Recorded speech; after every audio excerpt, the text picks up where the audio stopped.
আজি যেহেতু মাছ খাবলৈ ভাবিছোঁ, সেইকাৰণে দেউতায়ে ঘৰৰে পুখুৰীত মাছ ধৰিবৰ কাৰণে মাছক দানা দিছে। ইফালে জালটো পেলাই দিছে।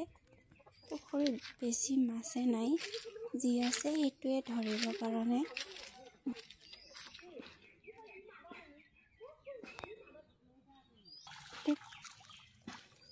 পুখুৰীত মাছে বেছি নাই, মাছে অহা নাই, এইটো এটায়ে আহিছে। সেইখিনিয়ে লৈ লৈছোঁ মাছটো, যিহেতু পুখুৰীত বেছি মাছে নাই। আজি যিহেতু মেষ্টা টেঙাইদি মাছ বনাবলৈ লৈছোঁ, সেইবাবে মেষ্টা টেঙা ময়ো ছিঙি আছোঁ।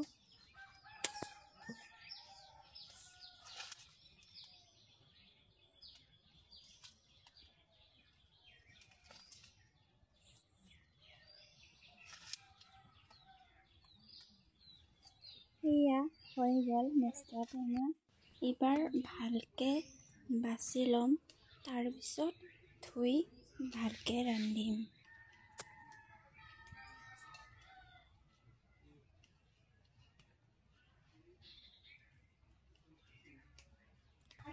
ইফালে মাছ ভাজিবলৈ গেছত টাৱাখন বহাই ল'লোঁ।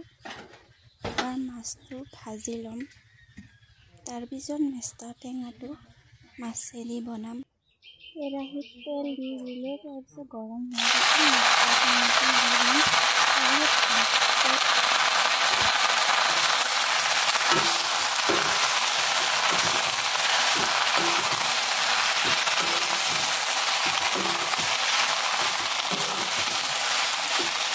মেষ্টা টেঙাটো ভালকৈ সিজাৰ পিছত হালধি নিমখ দি দিম, তাৰপিছত জোখৰ মতে পানী দি দিম।